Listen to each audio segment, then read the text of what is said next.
January the 5th, birdsong.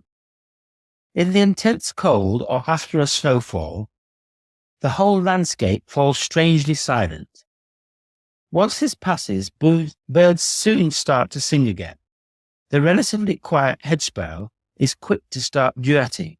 The two birds involved rarely interrupt each other, one starting as another stops. Their short calls can be heard intermittently throughout the month, but are more common in the second half. At other times of the year, they tend to sing at the same time as other birds and are therefore often drowned out. Being such a popular winter resident, it is not surprising as several of the names. Hedge sparrow comes from the Old English for flutterer in hedges. Shufflewing refers to their habit of continually moving their wings when agitated, and dunnet refers to their slate grey and brown colours.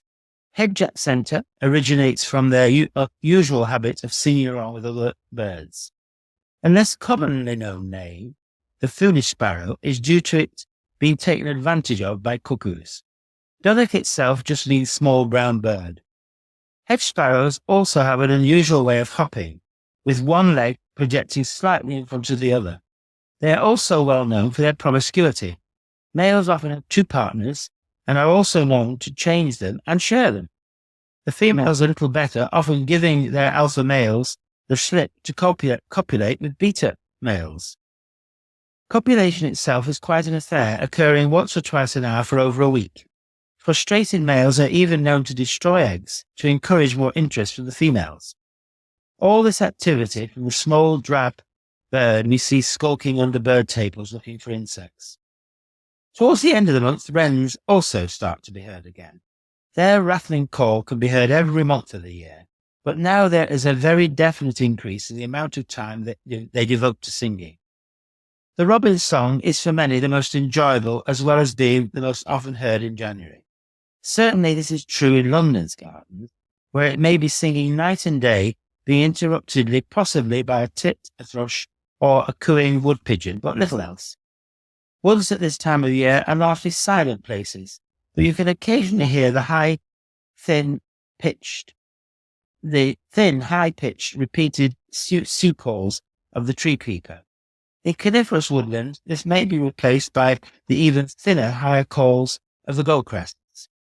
It is now these sounds stand out, even if they are only heard intermittently. Towards the end of the month, the first chaffinches may also be tuning up.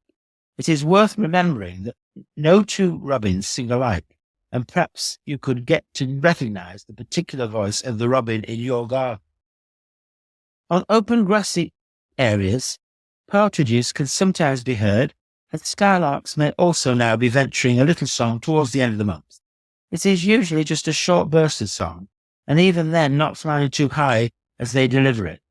Impressive flocks of up to 80 of these birds or more are occasionally reported from Raynham, Barles Wetland Centre, and the reservoirs around Staines.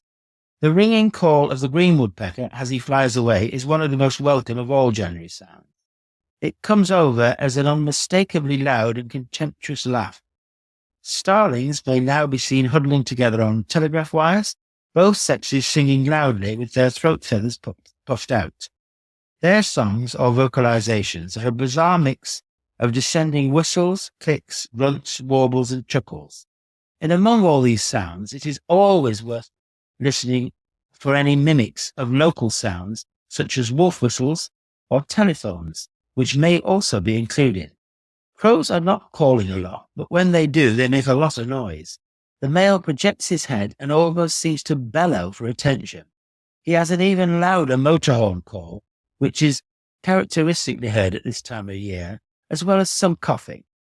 Tits, particularly blue tits and great tits, all start to sing again as the month progresses. Their familiar calls get noticed more as they have been silent for so long.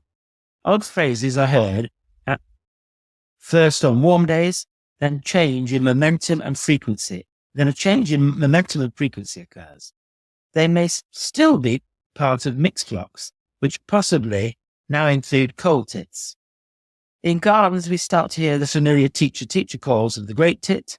Blue tits are recognized by their 3 piping notes in quick succession. Although both these birds have a much richer vocabulary, it is these common calls which are easily recognized now, with so other sounds to confuse the listener. In woods, great spotted woodpeckers may be heard drumming, as well as the occasional magpie, jay, and cock pheasant. Green parakeets, relative newcomers to London, provide the most raucous calls of the month.